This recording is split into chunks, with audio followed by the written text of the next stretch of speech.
off to a great start, sitting at 3-0. And this is a nice introduction to Legacy if you're not new to the format.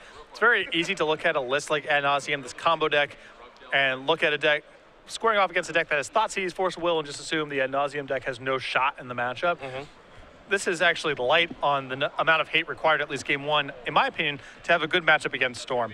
Between discard spells and speed and redundancy, Ad Nauseam can easily beat a couple discard spells and a counter spell. Yeah, Bryant's going with what I believe is the kind of the regular take for him, deemed kind of the epic Storm.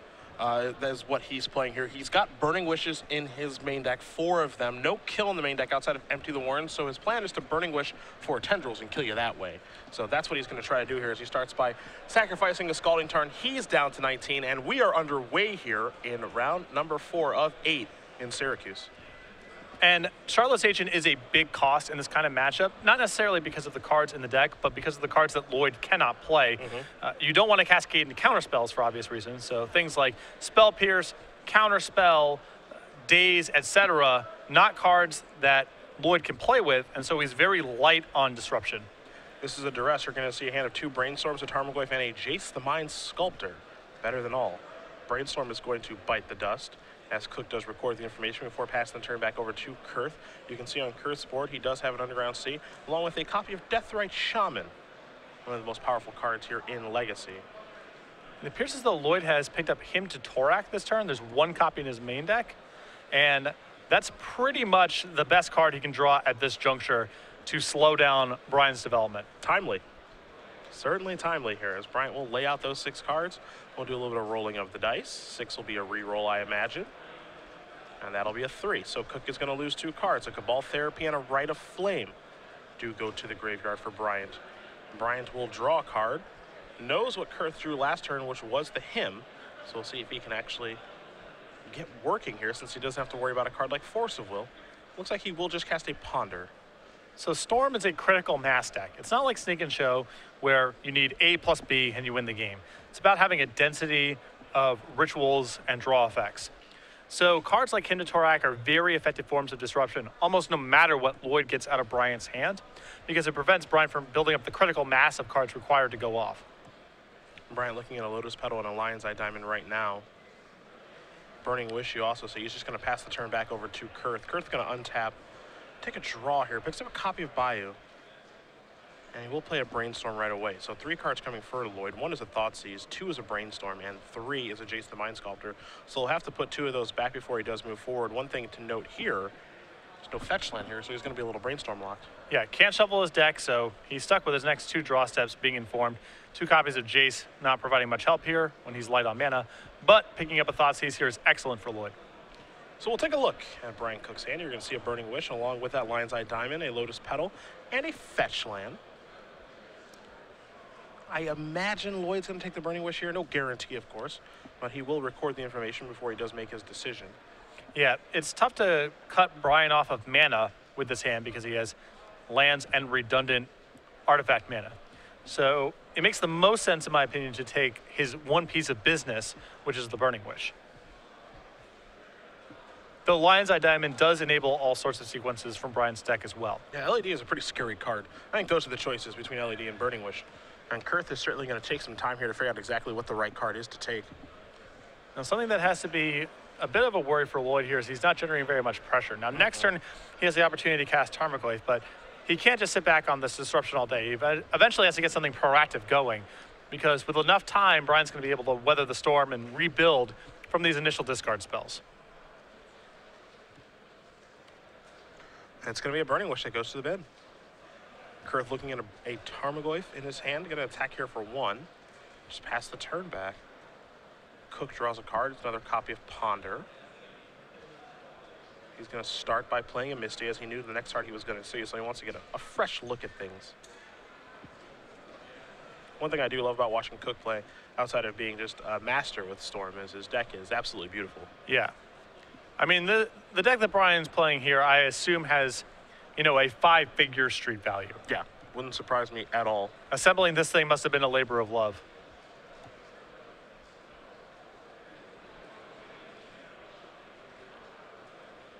So now here is your Ponder.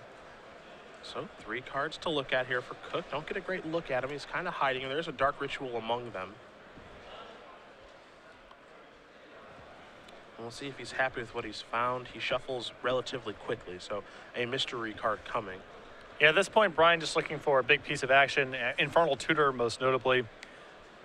Mana is not going to be the issue. It's going to find an action card in time.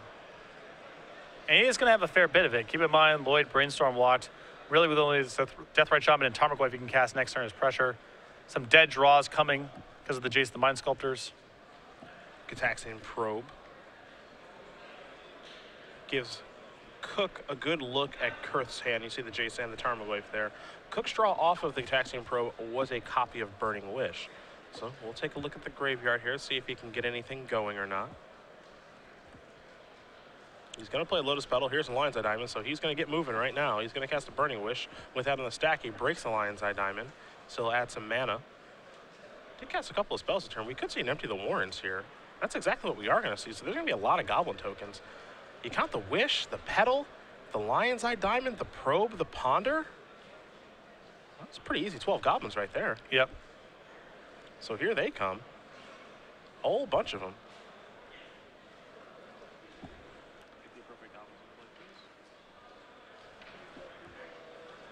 And he's going to flashback a Cabal Therapy right now and take the Tarmogoyf. I like that play as well. So Kurth is going to untap her. He's going to take a draw. Some creature synergies coming out of Bryant's deck. Unexpected. Oh, come on. We see this all the time in Storm, don't we? Or maybe that's not true. Here's a Brainstorm.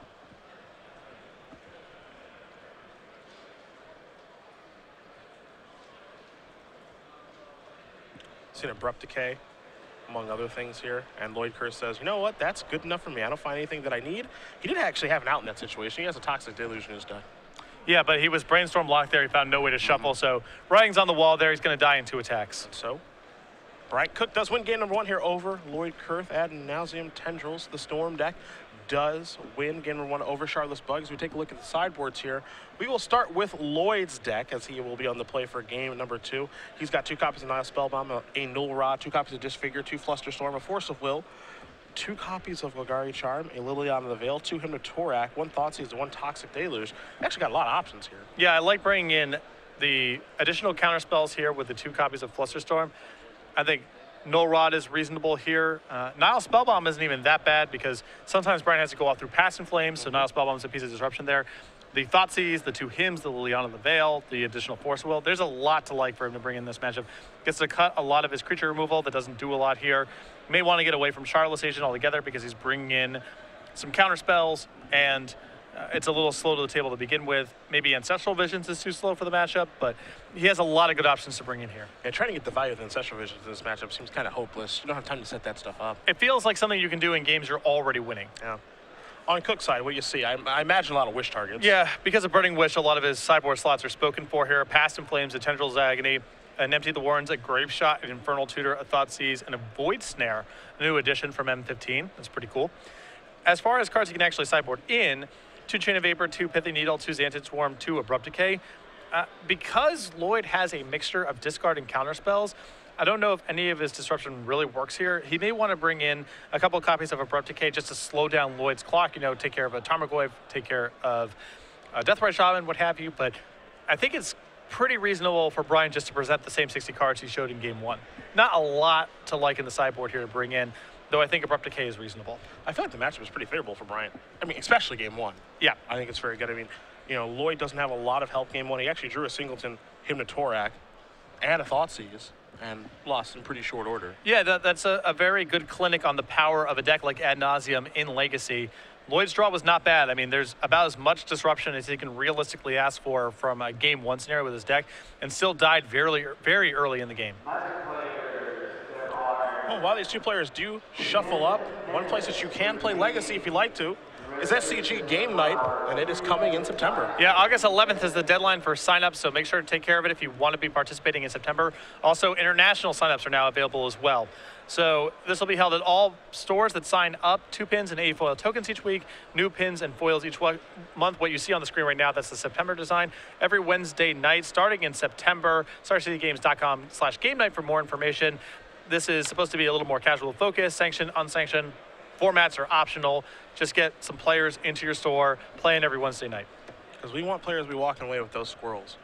That's what we want. That's probably what you guys want as well. Looking forward to kind of coming back to the grassroots. Yeah. Getting some more organized play on more days. It doesn't have to be hyper competitive like our IQs are. You guys can have some fun, play some Magic, and get some pretty sweet prizes. Yeah, Magic is so popular right now that FNM plus events on the weekends is not enough to satisfy the demands of the player base at large. More participation, more tournaments, more organized play, always good. And to that end, Star City Games introducing Wednesday game night starting in September. Again, August 11th, the deadline for signups if you're trying to participate in September. So if you're a store or a tournament organizer hearing this, if you're a player that wants to bring this to your store, get on the line now if you want to make that September cutoff. We're looking forward to it. We hope you guys are too, coming in September. As we turn our attention back to the match, both players going to take a look at their opening hands here. Again, Lloyd Kurth, Star City Games Legacy Open champion in Baltimore just a couple weeks ago. He's down a game right now with his Charlotte's Bug deck, very reminiscent of what he actually did win that tournament in Baltimore with. He did it with Charlotte's Bug. I imagine there are a few cosmetic changes here as Cook is going to take a mulligan. Again, game one, very tough for Kurth, but after sideboard, the ability to bring in more discard, just more disruption. Yeah, and also noteworthy about this, because Bryant's deck is a critical mass combo deck, it makes mulligans very bad for him. Sneak and Show, because it's only looking to slap together 2 cards, can mulligan pretty aggressively, but Ad Nauseam needs a density of cards to do its thing. So very challenging for it to mulligan, especially in post-board games where you're going to be playing against more Thoughtseizes, more Duresses, more counter spells, and so on. Brian going to give it a thumbs up. He's going to be targeted by a Thoughtseize. Take a look at this opener. There's a Lion's Eye Diamond, a Gataxian Probe, an Ad Nauseam, a Burning Wish, a Scalding Tarn, and a Gemstone Mine that Kurth gets to select from. Does go down to 17 to do so, but I'm sure he doesn't mind too much about that. The big question here is, what do you select if you're Lloyd? Also, something to keep in mind here, there's only one Ad Nauseam naturally in the deck list here, which means that this gets selected, that cuts off one of Bryant's primary avenues. The big question, of course, is does Kurth know that? If you're familiar with Cook, he's been playing the same version of Storm for some time now. Yeah, seeing a second Ad Nauseam is incredibly rare in these lists because turning over 5-mana spells when you're playing with Ad Nauseam is so bad, especially one that doesn't provide anything the turn that you're going off. We can't forget it as well. Cook did make the top 8 early this morning. Yeah. You know, he was playing the elimination rounds in our standard tournament, as his Ad Nauseam does go to the graveyard. So he's looking for a little back-to-back action today, and he's off to a great start. Yeah, we didn't get to feature him during the elimination rounds, but he was a top 8 competitor in the Standard Open this weekend. Played Blue-Eye Control, much like what Flock won the Pro Tour with. Did add an Aetherling so he could finish in time, but that strategy was quite good for him. As here's a Gataxian Probe from Cook to Kurth. He will see a Force of Will, Liliana, a Null Rod, along with a Tropical Island and a Pluto Delta. Null Rod looking very good against Cook's hand. Yeah, it may appear a little bit narrow on the surface because he's not playing, you know, that artifact dense of a deck, but being able to shut down Lion's Eye Diamond especially is another, you know, cutting off another avenue of attack for Bryant. And that freshly drawn Lotus Petal as well. Yeah. It's a problematic card. It'll definitely change the way he has to play the game. Looks like Cook is going to start by casting a Ponder here. He's going to get a Scald. He's going to use a Scalding Tarn, go get a land, but he did draw a Ponder, so I think we're going to see him fire one of those off. He's just deciding what land to go get, and it looks like it's going to be an Underground Sea. And it's possible Brian needs to be very aggressive this turn. Even if he needs to ponder, if he finds a discard spell, he may even have to crack the Lotus Petal to get that Null Rod out of the hand, because the way his hand is constructed right now, it's leaning very heavily on Lotus Petal and Lion's Eye Diamond. It's not clear, especially with Ad Nauseam now in the graveyard, if he has the capability of beating a Null Rod this game. So it is a Ponder. He's looking at a Tropical Island among those cards. And we'll see in just a moment what Cook decides to do, with this Ponder. Now keep in mind, Bryant may have sided in some of his Abrupt Decays. And if that's the case, then he has to care much less about these Null Rods. But there's also an argument for him keeping his deck basically constructed as was game one, in which case this Null Rod represents all sorts of trouble. And that wouldn't surprise me at all if he kept the same configuration game one. Yeah, no, Abrupt Decay is not a bad hedge card. Yeah, it depends just how many flex slots do you feel that you have. Because it's not like Lloyd's bringing something like Aethersworn Canonists or Thalia to the table that Brian can't win through. It's basically just, do you want to blow up Tarmogoyf or not? Interesting draw here for Kurth. He drew a copy of Wasteland. I think he may have considered Wastelanding for a moment there, but decided, you know what, I'm probably better off playing Null Rod, because Null Rod probably shuts off my opponent's chance to kill me right away. Now we're going to cast a Burning Wish. And Cook's going to go to the sideboard. We're going to see what he finds. So he does have a Void Snare in his sideboard. Again, a new hit from M15. But he's going to go the empty the Warren's Rod. He's not messing around. Sure. Void Snare is that sorcerer speed bounce a permanent, something you can find with Burning Wish. Whew, but Kurth, right back in Bryant's face, draws a copy of Golgari Charm. So now the goblins are covered, as they typically are in Legacy. Yeah. This is really bad news for Bryant. He had found a line of play that would probably allow him to make somewhere around 10 or 12 goblins next turn, which might have been good enough, but it's going to be really hard for him to beat Golgari Charm this game. It's going to require nearly all of his resources to empty, and especially against a Null Rod here, not clear he can recover if something happens to all of his goblins. Now, what gets really interesting to me here is Kurth is going to sacrifice Blue to Delta, go get a Bayou, and looks like he's going to cast Liliana, is how well can Kurth kind of lead Bryant into this? Yeah. You know, how can he get maximum value, as there is Liliana the Veil? It's going to take up, both players will discard here. And I really like playing Liliana and plussing here. Because of the threat of Liliana just plussing every turn, it basically forces Bryant's hand right now. Yep. He's just going to fire off this empty for as much as he possibly can. Well, maybe not now that he's seeing the Golgari Charm through this Gitaxian Probe, but Lloyd set this up very nicely. By playing Liliana, he makes a compelling case here for Bryant to just empty for as much as possible, and then Golgari Charm is a game winner. It's almost like Gitaxian Probe getting information is pretty useful. Yeah, it's almost like, well, it also is a free spell for the Storm count and, you know, a million other things. Gonna just pass the turn back over to Kurth. Kurth will draw cards, copy of Brainstorm. Can't be too unhappy with that, and that's exactly where he's gonna start things off so he can make some informed decisions as well as what he wants to discard. Gonna do it with the Tropical Island there. You see Brainstorm, Forcible, and Creeping Tar Pit are the cards that are drawn there from Kurth, so he'll have to put 2 of those back. We'll see how he wants to move forward after that. And Creeping Tar Pit might be the most important card of the bunch here because Lloyd needs to start attacking sooner rather than later.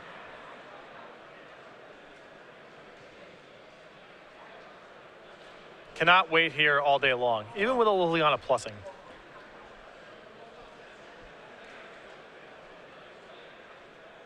So 2 cards do go back. Liliana is going to go up.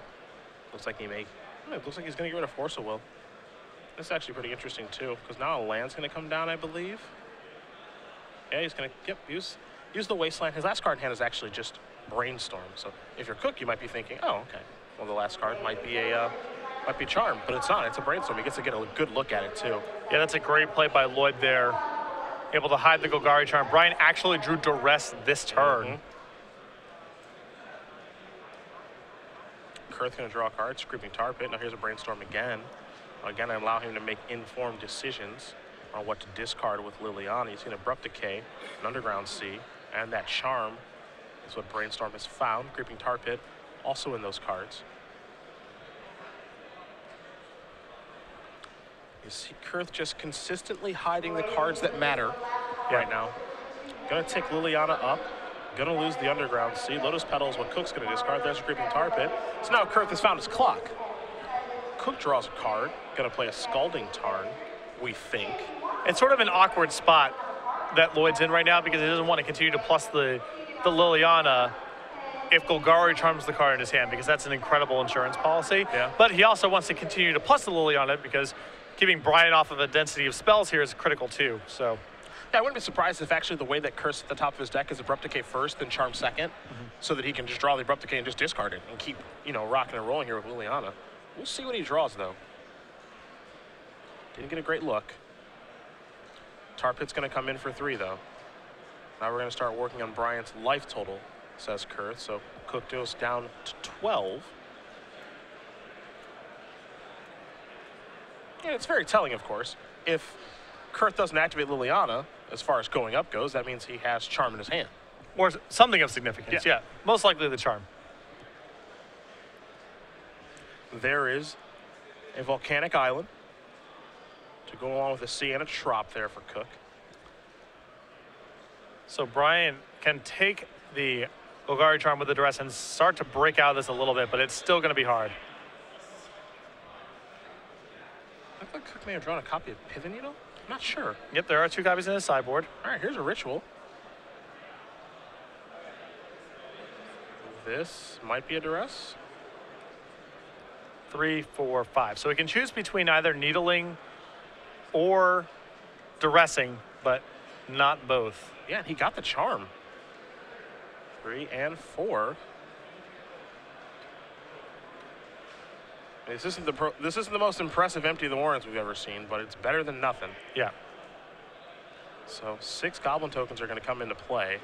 You saw duress, the dark ritual, and then the empty. So we will get 6 goblins out there for you. There you are, back in the limelight. I'm live for now. I'm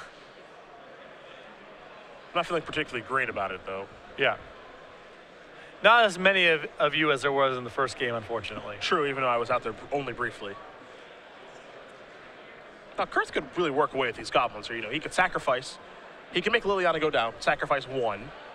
Looks like he's going to go ultimating, which is pretty interesting. Yeah, he has the option. He can also ultimate and just also split Lance creatures, Lance right? goblins, yeah, that's what I was thinking, too. He can even leave the creeping tar pit back on defense if he finds just another blocker. He's not going to die. Because right now, as things are constructed, would be 5, 4, 3, 2, 1 damage, which is 9, 12, 2, 1. Interesting split here. Gonna take care of 3 of them. Yeah, that's also not bad. Yeah. Also, I actually kind of like this because it also kind of gives me an advantage as far as the clock is concerned. He can keep attacking. Now here's a needle on the tar pit, but Kurth has an abrupt decay. Yeah, which we know. Got that covered. So that's not going to be the end all. Kurth draws a card to copy a Deathrite Shaman, so that's going to get killed. That's going to come down. As usual, Deathrite Shaman having 2 toughness, putting a cramp in all goblin style. Yeah, it's going to be really hard for Bryant to win the race at this point. Even with no creatures in the graveyard for Lloyd to remove with Deathrite Shaman, just because a 1/2 blocker here means so much. It's too tough to get through. Cook looks like he may cast the Burning Wish that he's drawn this turn. He will. So he's going to go to the box. He's also going to check his graveyard really quickly here just to make sure he can make as informed decision as he can. So let's see what Cook's going to go for. See, there's a Thoughtseize hanging out over there. Infernal Tutor, Grape Shot on Tendrils and Past in Flames. Looks like he may be considering Grape Shot. That's a card that can take care of the Deathrite Shaman. Yeah, but even as things are constituted, he can't beat the Creeping Tar Pit in a race. No, so not at all. He needs more help than that. Cook is just going to pass the turn back over to Kurth. Kurth will draw a card. Did not get a great look at that draw. He's going to come in with the Tar Pit. Cook's going to go down to 5. Going to activate Deathrite Shaman. I think he's going to play another Deathrite Shaman. And this game just got a whole lot harder. And it was already pretty tough. Yeah. Another needle is the draw. That's somewhat interesting.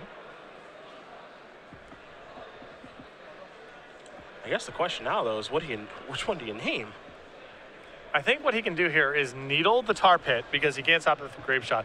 And then the next turn, if he draws extremely well, for example, if he brainstorms into, there's probably a mixture of things he can brainstorm into, which would allow him to kill both the Deathrite Shamans with this Grape Shot.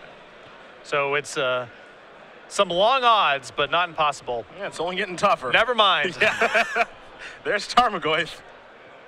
Cook going to draw a card, and he's going to pick up his permanence. Lloyd Kurth is going to win the game number 2, and we are headed to game number 3 here between Shardless Bug and Ad Nauseam Tendrils. So we know that Bryant brought in the 2 copies of Pithy Needle, obviously. Makes a lot of sense. Fight over Liliana, Deathrite Shaman, or a variety of other cards, but Lloyd able to power through it mostly through Creeping Tar Pit.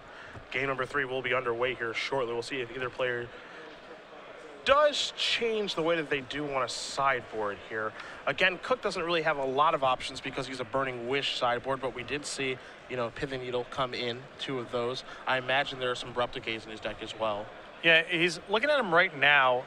I don't know if maybe Bryant only brought in the needles. Maybe the presence of Null Rod will be the tipping point where Abrupt Decay comes in as well. Yeah, I wouldn't be surprised to see that. And again, Kurth has a lot of cards to sideboard in here. Null Rod was quite good. Flusterstorms are obviously good against Storm decks. You've got Force of Will, Thoughtseize, Hinmatorak, Liliana the Veil played a role there.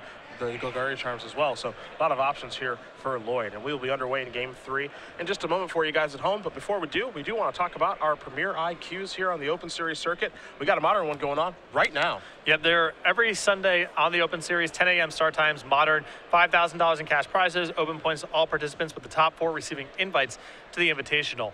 You can also run these events at your store or as a tournament organizer at your location of choice. You can apply for these things the same way that you apply for IQs currently. We have already run some outside of the Open Series and continue to have them lined up throughout the rest of 2014. You can see here on the list here, Tampa, Florida, Tacoma, Washington, Knoxville, Tennessee, Denver, Colorado, and Roseville, Minnesota. So if you're interested in applying for these, head over to the organized play area at StarCityGames.com. We'll get you set up with these. But again, on the Open Series, every Sunday, 10 a.m. start time, and will always be the modern format. Been fun watching these take place already. You know, we've had 3 of these. This will be our 4th one here. And I'm not actually sure about the turnout here for this particular modern IQ. I do want to find that out for you guys at home. But they have been going really, really well. And of course, when we do figure out exactly what wins that, we'll certainly let you know. Again, the Overgrown Tomb decks have really been getting it done. Lyrapod in the first one, and then back-to-back for kind of the black-green mid-range / rock deck. Yeah. So pretty cool stuff there as both players will draw their opening hands here for game number 3. Cook will be on the play with his Storm deck as Kurth does send it back very, very quickly.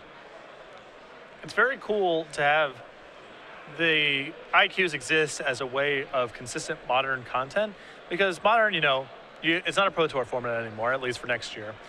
It's a PTQ format, you know, once a year roughly, and maybe twice a year. I don't know exactly what the announcement is there. Some random Grand Prix here and there, Magic Online results, etc. Not a lot of churn on the format. So having these modern IQs, having a consistent source of large modern tournaments will do a lot, I think, to inform what the metagame looks like, give people new opportunities to build new decks.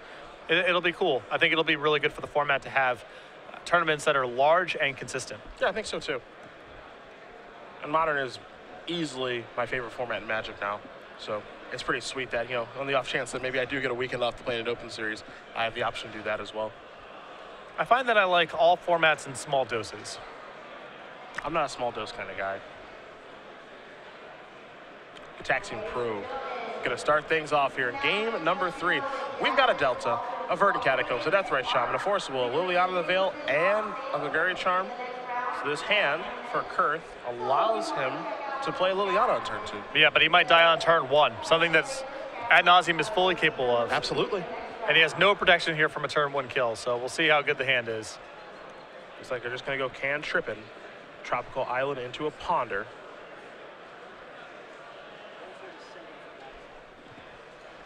And we have been told that the final count for Modern is 147 players, so yep, a nice turnout. They've all broken 3 figures so far, which is great. Yeah. Kurth gonna draw cards, copy of Misty Rainforest. Importantly, not a blue card. So again, shields are down. Now Bryant might respect the possibility of a blue card having been drawn, but here's a Brainstorm. So that will resolve. 3 cards coming here for the Storm player. And there is a lot of mana in that hand. Rituals, Petals, a Lion's Eye Diamond.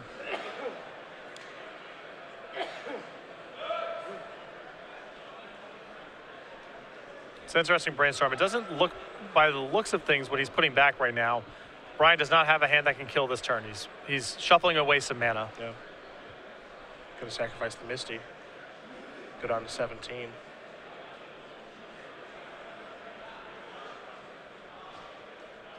There's no Underground Sea.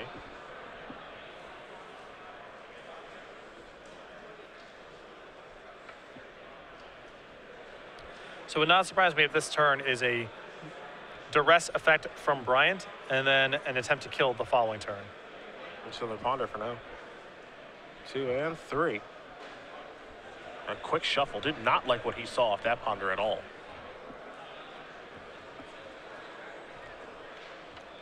But Bryant does have to get the ball moving pretty soon here. I mean, Liliana eats away at things pretty fast.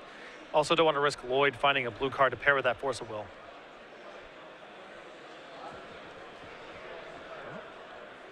It's another land here for Kurth. He's going to sacrifice his Verdant Catacombs. Go down to 18. There's a Bayou. I imagine we're going to see a turn 2 Liliana. Yep. Start to get to work on this hand. Seems to make the most sense. For sure. Surprised sometimes these decks only play 2. Once you have 4 Deathrite Shamans, it feels like this is the thing you're supposed to be trying to do.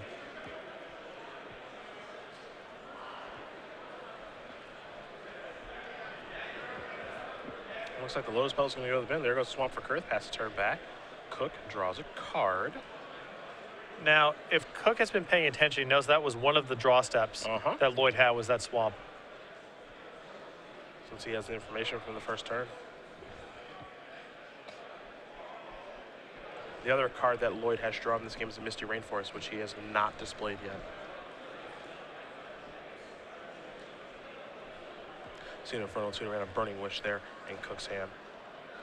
Another Brainstorm too. It looks like he maybe put that Brainstorm back. You can also see a Ponder over there. It's a Dark Ritual and LED. I'm not sure if he's got the green light on. He's certainly trying to figure it out right now.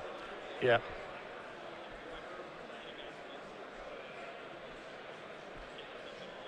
And again, he has to move a little bit sooner rather than later here because of Liliana. It's a Duress. This will clear the path. See Forceful, Charm, and a Misty. Yeah, you have to imagine he's going to take the Force. This leaves Kurth very short. I mean, he's leaning on this draw step to give him something. Yep. A card like him and Torak would be big right now for Lloyd. Him would be huge. Even Wasteland. Let's see what Lloyd draws. A Deathrite Shaman. One of the few times to be unhappy about that. And Lloyd almost doesn't want to cast it here just to keep up the impression that he drew something of significance. Yeah, it's almost like he's got to keep up appearances, right? But he is going to put that down. I think ultimately he has to cast it, but it's not a card here that Lloyd really wants to draw. It's a Dark Ritual, and this means it's go time. And Lloyd knows that. Here's the Lion's Eye Diamond. Storm count of 2, Infernal Tutor. Crack that on the stack. Storm count of 3. Cook has some mana floating. He'll go get Ad Nauseam. He will cast that, and we're going to go off to the races. So the interaction there is Bryant casts Infernal Tutor. In response to the Infernal Tutor, with it still on the stack, sacrifices Lion's Eye Diamond for mana. This means that when the Infernal Tutor resolves, he's hellbent with mana floating his pool. Now keep in mind, Cook has not played a land yet this turn. He is at a healthy 17, but he has no mana floating. Yep. So it's got to be a pretty good Ad Nauseam, but this deck is certainly capable of that. So we'll see what Cook is able to put together here. And it's also effective 15 here because of an active Deathrite Shaman on Lloyd's side of the table. This is true. And away we go. One from the Rite of Flame. 2, 3, 4, 5, and 6. 7.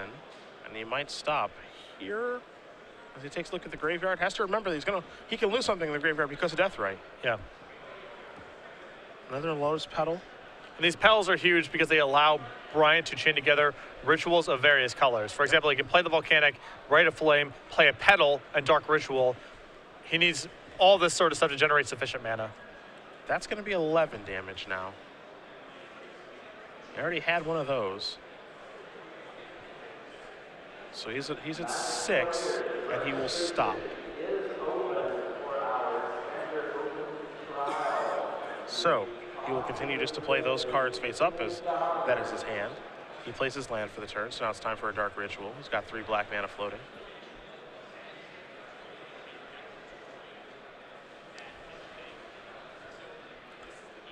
He will cast an Infernal Tutor. Leaves him with 1 black mana floating. We'll see what he's going to go grab. It'll be another copy of Lion's Eye Diamond.